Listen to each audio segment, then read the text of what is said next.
Olá, pessoal! Que bom estar de volta com o nosso programa Sim para a Literatura, nesse frescor da primavera e poder contar com a sua companhia. Portanto, nesse momento em que continuamos na pandemia, fica em casa, proteja a sua saúde, seja responsável com a vida dos seus familiares, se acomode na poltrona e curta junto comigo.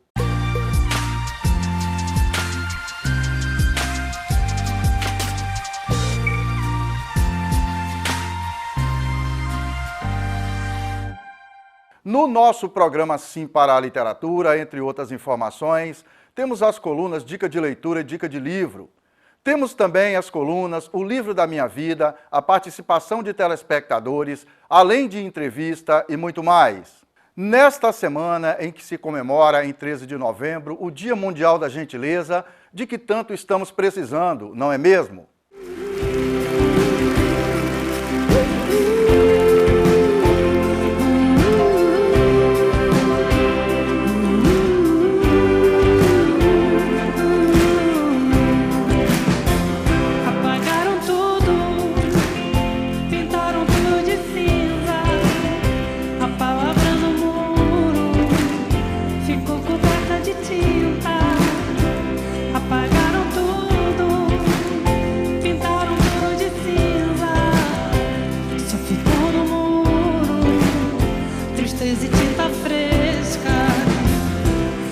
Que passamos apressados pelas ruas da cidade, merecemos ler as letras e as palavras de gentileza. Como sabemos, pessoal, é importante que a leitura seja estimulada no ambiente da família, principalmente para fortalecimento dos afetos. O que eu aconselho e o que fizeram comigo, o que eu fiz com minha filha foi ir aos poucos, em doses homeopáticas, né? Pega um livrinho de contos, um editorial de jornal, uma reportagem numa revista que você goste. Leia todo dia um pouquinho, um capítulo, uma página. Procure assuntos que você tenha paixão e vá migrando devagar para outros assuntos, vá atiçando a sua curiosidade, porque o mundo é muito vasto e ele está todo ali nos livros. E a escola deve desenvolver projetos onde os estudantes sejam cada vez mais estimulados ao contato com os livros, onde o professor tem um importante papel. É essencial, eu diria mais que é importante, é essencial, porque o professor é um comunicador e o professor lida com pessoas diferentes. O professor lida com universos diferentes na sala de aula. Então, se eu conheço universos que me são fornecidos pela leitura, eu tenho mais possibilidade de conhecer o aluno que me olha, o aluno que me acompanha. Então, a partir do momento que eu me livro dessa bagagem de ignorância que muitas vezes a gente suporta, eu me aproximo mais do aluno, eu me aproximo mais da realidade dele, da vida dele, né? E eu me torno mais humano. Então, é isso que a leitura causa. E para a entrevista dessa semana, tivemos a gentileza de resgatar o bate-papo que fizemos com Manuel Góes. Manuel é presidente do Instituto Histórico e Geográfico de Vila Velha, no Espírito Santo, e membro do Instituto Histórico e Geográfico do Estado.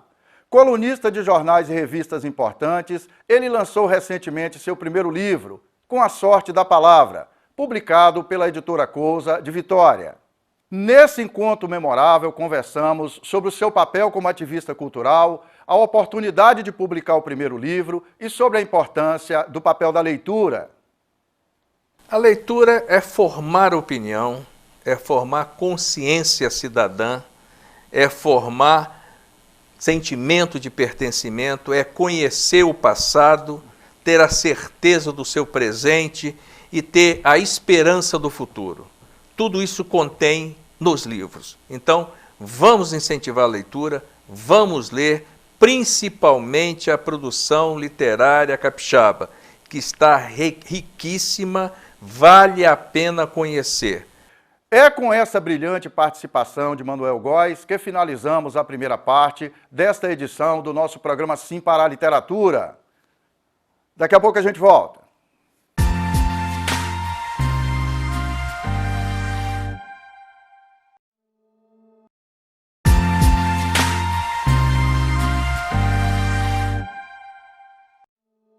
Estamos de volta com o nosso programa Sim para a Literatura e é muito bom continuar na sua companhia.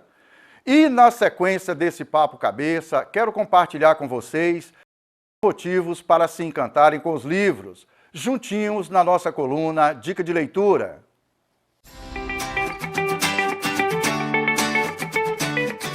Motivo número 1. Você pode até achar esta informação meio batida, mas ela é real. A leitura melhora e aumenta o seu vocabulário.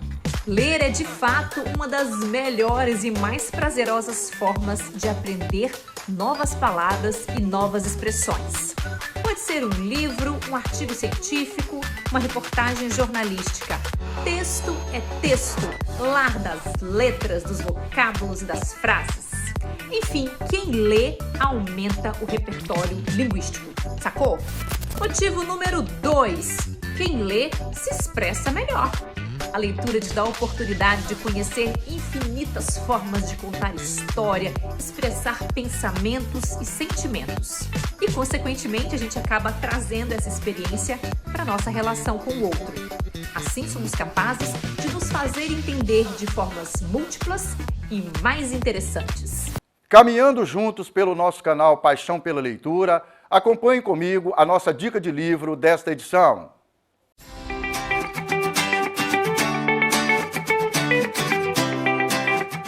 Hoje eu quero compartilhar com vocês o livro O Menino do Pijama Listrado.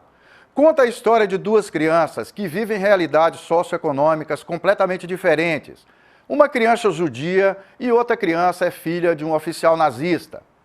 Bruno, filho do oficial nazista, passa a viver longe de sua casa, de sua terra de origem, pois seu pai foi transferido para uma terra distante.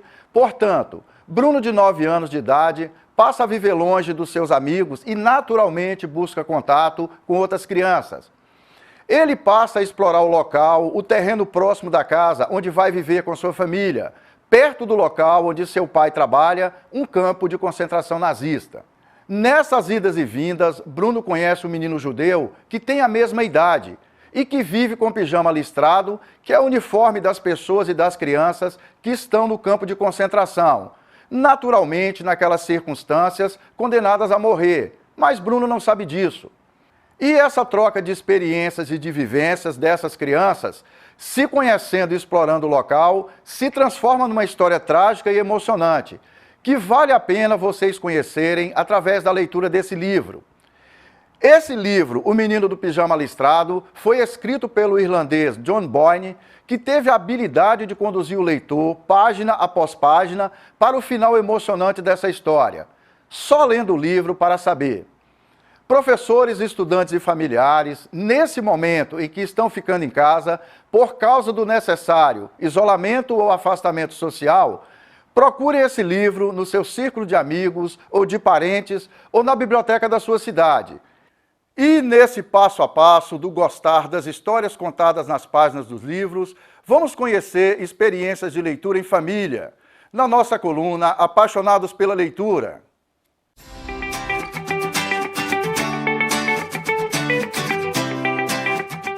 Léo ensaia os primeiros passos para alcançar a Heloísa, uma apaixonada pelos estudos. Acredite, aos 10 anos, ela já é uma leitora voraz. O ministro da magia só aparece para o primeiro-ministro dos trouxas em exercício, respondeu Fude, repondo a varinha no bolso interno do paletó. No momento, a fã de histórias de fantasia lê um dos capítulos da saga do bruxinho Harry Potter. Memória boa dela.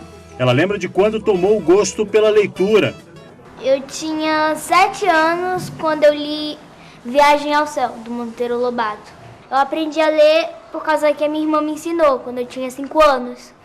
A irmã Cecília, de 15 anos, se orgulha de contar as proezas da irmã menor no mundo da literatura. Eu lia pra minha irmã, na verdade, eu acho que ela foi alfabetizada mais cedo, porque ela queria seguir o meu exemplo. Que a irmã mais velha, ela queria aprender a ler, né? Ela tem 10 anos, o maior livro que ela já leu tem 703 páginas. Põe muito marmanjo no chinelo, não é não? Mas a Cecília, também aos 15 anos, segue o exemplo que viu em casa, desde pequena. A nossa família toda adora ler. O meu nome é inspirado na poetisa Cecília Meirelles. Ler para todo mundo, assim, que é tá perto da gente é muito importante. O incentivo à leitura passa de geração em geração. Roberta aprendeu com a mãe. Desde pequena nós éramos estimulados a ler poesias e fazer poesias. A gente escreveu até um livro de poesia, eu na 4ª série, né? Então minha mãe gostava muito de ler. Minha mãe era uma pessoa que devorava livros, assim, lia um livro por semana, assim, né? E claro, o pai deles também escreve muito, e consequentemente lê bastante, então a gente sempre estimulou muito, né? É compartilhando gentilezas através das trilhas da literatura que finalizamos a segunda parte desta edição do nosso programa Sim para a Literatura. Daqui a pouco a gente volta.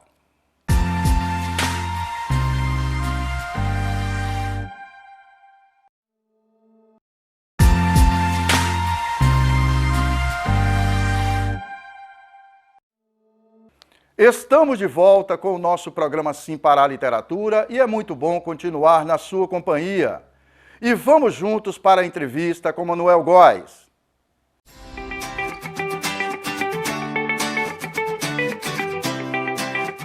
E aí a pergunta que eu sempre faço para nossos convidados, né? Depois a gente vai falar da sua experiência como escritor. Como é que a leitura de livros de literatura aconteceu na sua vida, Manuel? Eu não tinha hábito da leitura, né?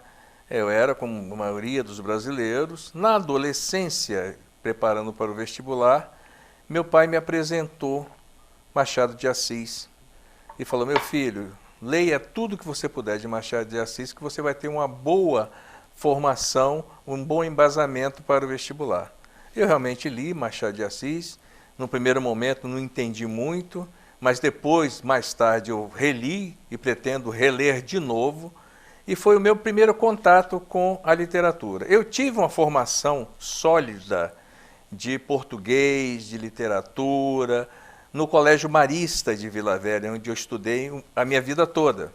Então, isso me proporcionou realmente o domínio da palavra, de uma forma simples, de uma forma objetiva, e que me ajudou mais tarde, após os 30 anos, realmente começar a mergulhar no campo da leitura e no campo da escrita. Tem um livro que marcou sua trajetória como leitor? Ah, tem sim, tem sim. Você quer destacar? Memórias Póstumas de Brás Cubas, eu já li umas 4 ou 5 vezes, adoro. Grande Sertão Veredas, fundamental, eu acho muito bacana. A história de Diadorim. Diadorim é um personagem que eu realmente adoro. Que é um livro que tem uma linguagem muito difícil, assim, difícil. Da gente seguir página a página, né? É verdade. Você lê 3 páginas, volta uma para tentar entender. Sim, e eu gosto. A minha leitura realmente é assim. Eu gosto de ler, reler, ler de novo. Então, agora sim, eu estou me dedicando aos autores, aos escritores, à literatura produzida no Espírito Santo. Aqui no Espírito Santo? Isso. Você quer destacar algum escritor? Ah, destaco, sim, destaco. Claro que sem causar desconforto em mais alguém. Não.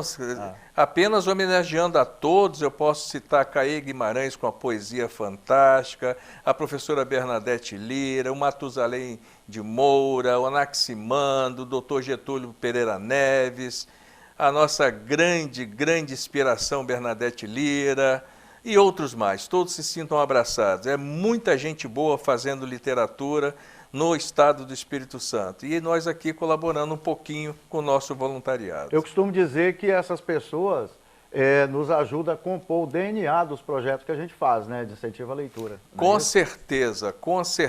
Realmente, estar com eles, poder colaborar, caminhar juntos, é um prazer muito grande. Nós estamos atravessando um momento de muita dificuldade com a literatura, de muita dificuldade com a cultura, então nós criamos até um termo, esse termo foi criado pelo Saulo Ribeiro, da editora Cousa, que realmente produziu o meu livro, tá?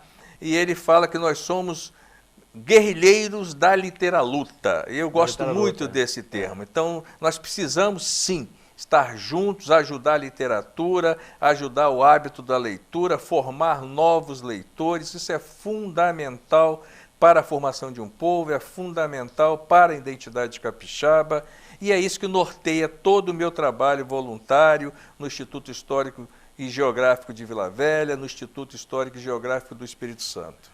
Professora Arlene Campos, que é uma das nossas melhores referências aqui, nós elegemos que a gente chama ela madrinha literária do nosso projeto, que ela fala que a gente não pode deixar as trincheiras, né? Ah, sim, com certeza. A gente tem que manter a resistência. Com certeza. Assim?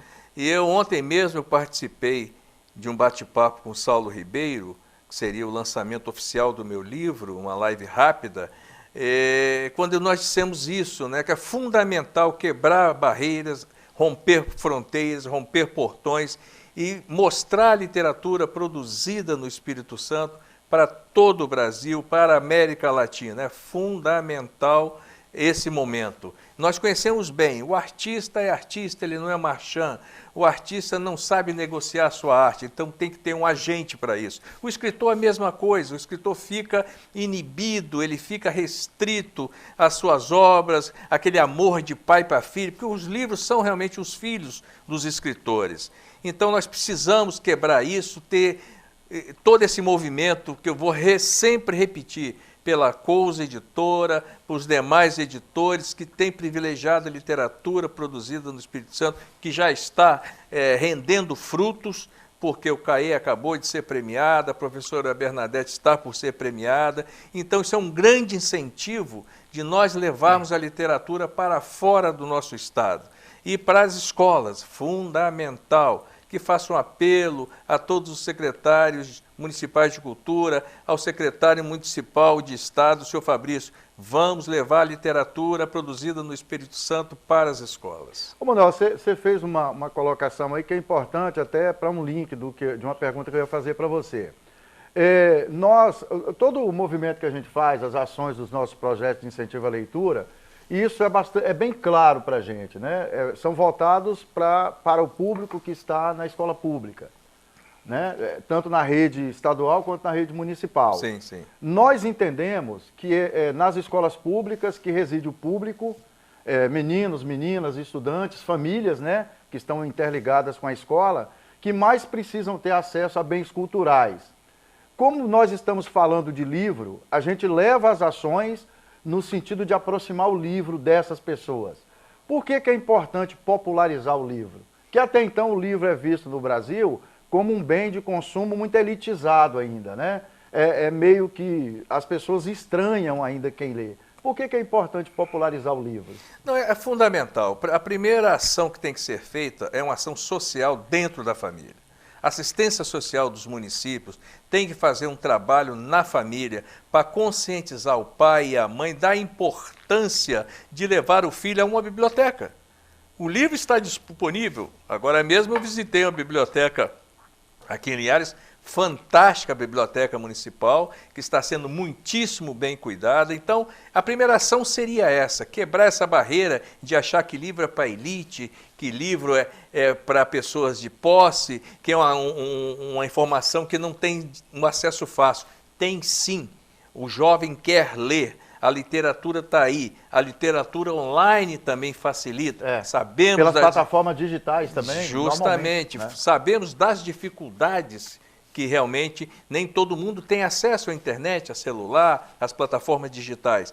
Mas a conscientização parte da família, fazer um programa direcionado à formação de novos leitores, apresentando o livro de forma gratuita, porque é possível sim ter projetos de benefício ao escritor e o principal, de benefício ao estudante, de benefício ao leitor, ao jovem leitor.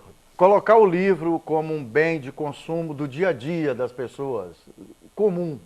Tornar o livro algo comum, claro que levando-se em consideração que você só tem o benefício da leitura quando você lê o livro. Nada como a experiência da leitura de uma ótima história contada nas páginas do livro. Mas o livro é importante que ele se torne um bem de consumo comum. Sem dúvida, sem dúvida. Como é a saúde. Afinal, a cultura é um direito constitucional.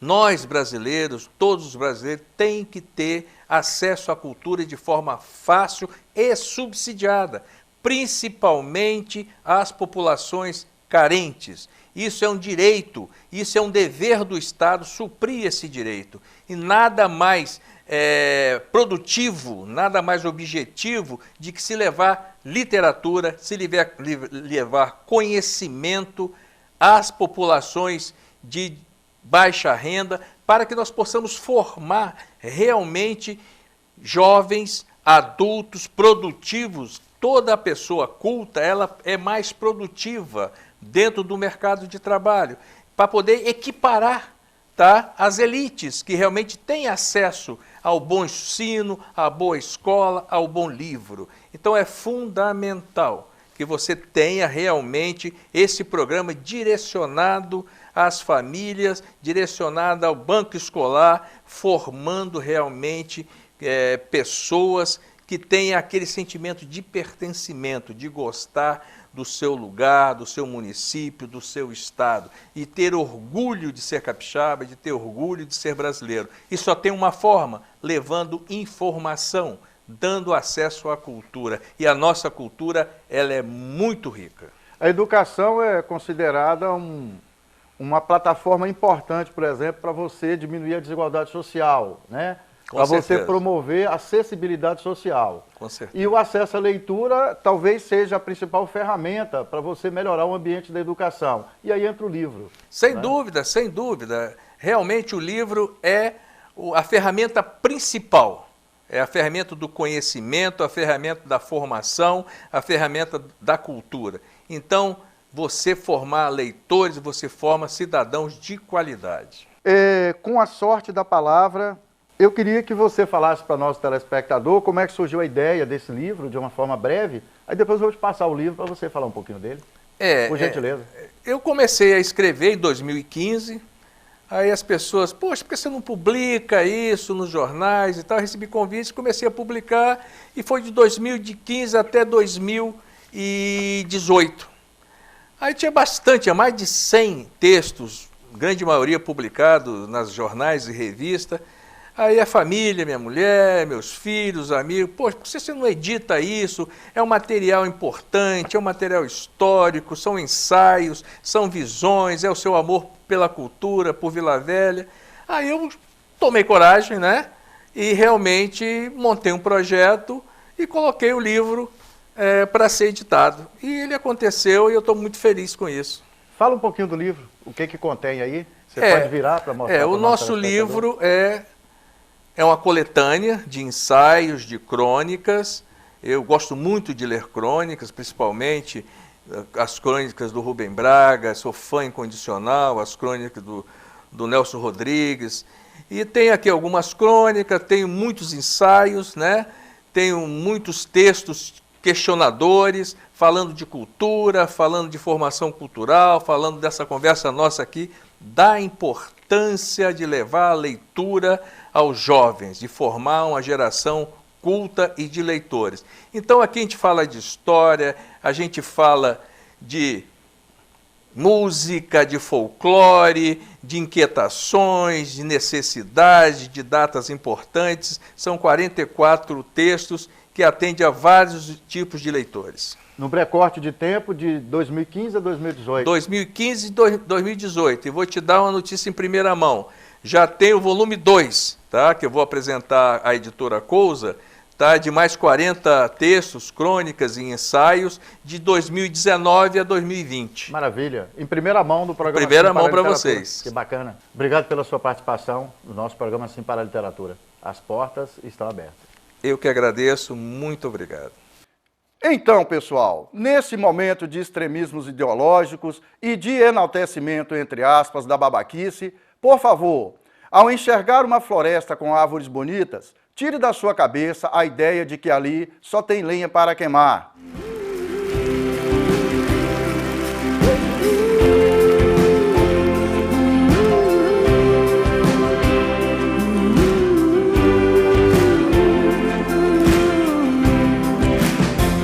Apagaram tudo, pintaram tudo de cinza.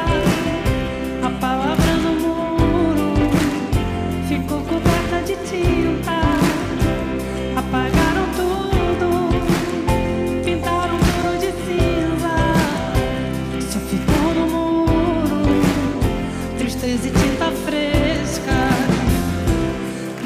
passamos apressados pelas ruas da cidade, merecemos ler as letras e as palavras de gentileza. É com o espírito desejando saudações fraternas e literárias que finalizamos mais essa edição do nosso programa Sim para a Literatura. Caros telespectadores, foi um prazer e um sinal de prestígio contar com a sua gentil audiência nesta edição do nosso programa Sim para a Literatura. Para que vocês tenham acesso às edições anteriores e aos vídeos do programa, acessem youtube.com/Sim para a Literatura. Entre em contato conosco através do e-mail simparaliteratura@gmail.com. Agradecemos o prestígio da sua audiência. Saudações poéticas e literárias e muito obrigado.